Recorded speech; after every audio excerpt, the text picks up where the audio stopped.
Hello and welcome to today's September 22nd daily news report, as well as ongoing stimulus package information video. If you're a subscribed member of my community, then welcome back. And if you're not, consider subscribing right now so I can keep you up to date on what's going on in Washington, D.C., the next stimulus package, money, investing, and much, much more, right? Now, the bill passed right down party line. All the yeses were Democrats, all the nos were Republicans. Republicans are saying Democrats passed this bill because they don't want the debt ceiling battle to get in the way of the stimulus package and the infrastructure package Democrats are trying to pass.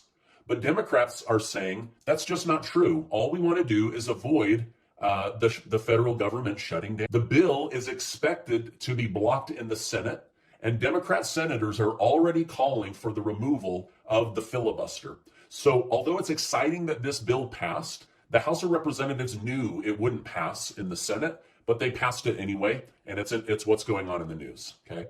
Now, Republicans want to shut down the Republicans want a showdown over raising the debt ceiling because they believe they can use this as leverage to remove the wasteful spending of the $3.5 trillion stimulus package. So it's not to shut down the stimulus package, but to remove the wasteful spending, according to them. Now, this bill passed last night, and there's just something in the small print that I wanted to bring to my community's attention. The Democrats wrote in that they want to do $6.3 billion to assist the 80,000 Afghan refugees President Biden flew into. Now, I feel like my show has become the who gets stimulus checks before the American people show. And I hate that that's what comes out every now and then. But I feel it's important that we know where our government is spending our tax dollars. Now, I'm going to do a little bit of math with you. And you can check my math. Maybe I'm wrong, but I don't think I am, okay? If you take $6.3 billion and you divide it by 80,000, that's $78,750 per refugee that was just brought into our country. Now, I want to hear from you. Wouldn't it be nice if the government gave you $78,750? That's essentially equivalent to giving 6,300,000 Americans a $1,000 stimulus check. Maybe I'm crazy, or maybe I'm just not reading this right. Like I feel like I'm being gaslighted. Like everybody else matters but you. That's what it feels like when I read these articles, right? But it seems like they want to raise taxes so that they can give big dollar giveaways to take care of non-American citizens. This is in the news. You guys can verify everything that I'm saying, but does this make anyone else mad? Or is it just me? Why are people being flown into the country and then they want to set aside $78,000 per person and they can't get you a stimulus check? Let me know, are you guys mad? Are you frustrated? Is this politics as usual, or is this okay? Is it okay to use our tax dollars this way? Let me know in the comments. Maybe it's just me. Maybe I'm struggling today. Maybe I'm crazy. I don't feel like I am. All right, the U.S. government is dealing with multiple money issues. There is the government running out of money. There is the $1.2 trillion physical infrastructure bill that they can't get passed. There's multiple disaster release funds in the tens of billions of dollars because FEMA is running out of money. And there's the $3.5 trillion spending bill or stimulus package, right? Like there's so many things going on. Now, the government really has their hands full right now. And so I try to have empathy for what they're going through. I'm glad I'm not in politics. This is a lot to deal with. And this doesn't even cover the different battles and crises our country is dealing with. These are just the money issues. However, multiple Democrats have gone on record saying they are in control, to not panic, to not worry. This is just part of the process. And we will get this massive change to America done for the people. So this is what House Democrat Caucus Chair Hakeem Jeffries of New York had to say. Failure is not an option. The vote will be there for both the bipartisan infrastructure agreement and the Build Back Better Act. So Representative Jeffries of New York is confident both plans can be passed while Democrats control all areas of the federal government. Now, notice he didn't call it a stimulus package or the American Families Plan, so they're switching up what they're calling it. Instead, he changed the name to the Build Back Better Act and believes that it will get passed. Okay. Now, Pelosi also put out a letter to her constituents or Democrat Party colleagues saying it was the Republicans that are making this hard to pass. She said they keep calling it a reckless tax and spending spree. This is why we can't get it passed. Now, I wish Pelosi would quit saying things like this, because you and I are both smart enough to know that Republicans aren't even involved in the budget reconciliation vote. Like, that's the entire point of the budget reconciliation vote, is that they need 0 Republicans. So I don't know why Pelosi can't just admit that she's struggling to get her own party on board and that they need to get back to work.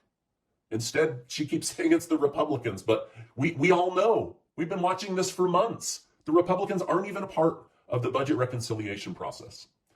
All right, Pelosi then said the Biden agenda must be pushed through for the American people. We need to invest in Obamacare subsidies, Medicare expansion, universal pre-K, child cash payments, climate change measures, and much, much more. Okay, this was part of her letter to her Democrat colleagues. She said, we need to be able to tax the businesses and the American people to get this money. And then she said, we need to craft the bill in a different way to get it to pass in the Senate under Majority Leader Chuck Schumer. Then she gave no hint to what those changes might be. So my guess is, I'm just trying to read between the lines on your behalf, is she may be setting this up to go with a smaller number than 3.5 trillion. I don't know. Maybe they're going to pull some things out, put some things in, rearrange it. I don't know. She didn't give any kind of clue. She just let her party know that they may need to craft the bill in a different way so that it can actually pass. So I'll be here to keep you updated on what those changes are. Now, yesterday, Pelosi held a private meeting with Progressive Caucus leader, Representative Pramila Jayapal. In that meeting, Jayapal told Pelosi that she needs to deliver on progressive demands and the $3.5 trillion stimulus package, or the progressives will withhold their votes on the physical infrastructure bill. Essentially, she was threatening her. We're going to hold our votes hostage if you don't get us everything we want and you don't pass the $3.5 trillion spending bill at the $3.5 trillion package price point. Now, the Senate has 0 votes to lose in order to pass this, and the House of Representatives only can lose 3 Democrats, or else the Biden agenda doesn't go through. Now, I'm not going to lie, with Republicans out of the way, I honestly thought this would be a slam dunk bill. Like, I thought this should have been done by now, right? But it seems that the fighting between Democrats has been more than expected, and this battle continues, right? All right, now, this is kind of shocking. According to the New York Post and the Atlantic and a Rasmussen poll, 59% of Americans don't believe President Joe Biden will finish his full 4-year term. What? Why would they be saying this? Why do they think that he's not going to finish his 4-year presidency? Here's the breakdown. 73% of Republicans think he won't finish 4 years. 49% of Democrats don't believe he'll finish 4 years. And 57% of independents don't believe Joe Biden will finish his first 4 years. Now, I'm going to run this same poll on my YouTube channel, so if you see it, please let me know by voting. But this kind of shocked me. Biden was so popular. What has happened? What's going on here? I'm also reading today that this week's Biden approval rating sits at 43%, and that 53% of the country believes he's doing a poor job of running the country.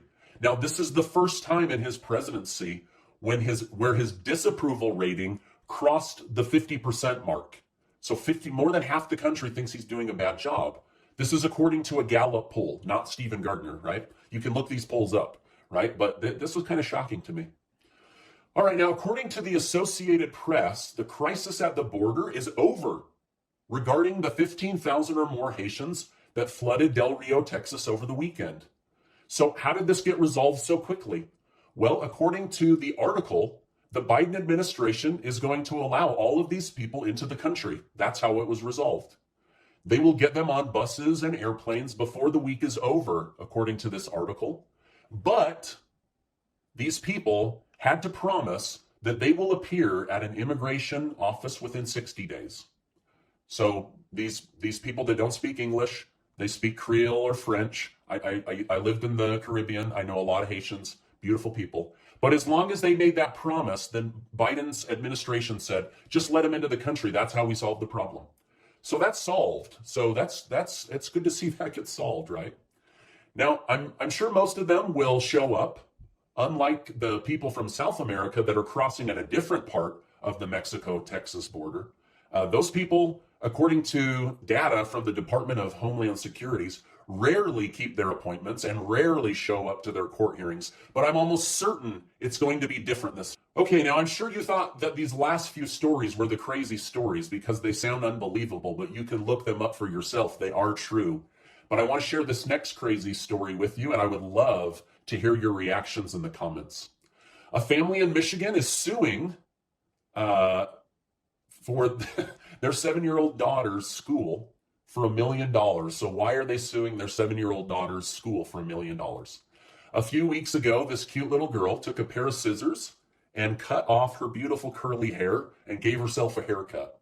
The parents were devastated and paid a nicer hair salon in town to give their daughter an edgy, asymmetrical haircut, right? So it didn't look the same, but it was cool and it was edgy and it was purposeful to help her grow her hair back out and have it look nice. Well, when this little girl went back to school, the teacher noticed the hair, and the little girl told her teacher how she had cut her own hair. Not knowing that the family had taken this little girl to a hair professional, the teacher took it upon herself to even things out and cut off the other side of her hair. Well, the parents are furious, and they're now suing the school for $1 million. Oh, gosh. What's your reaction to this story? Do you think the parents have the right to sue for $1 million? Or maybe should it be a smaller amount? I know they're justified in being angry. Also, do you think the teacher crossed the line? Should teachers be cutting students' hair? I definitely want to hear from you, so let me know in the comments below. What's your reaction? All right, just a little bit of lighter news. All right, now, this is my update for today.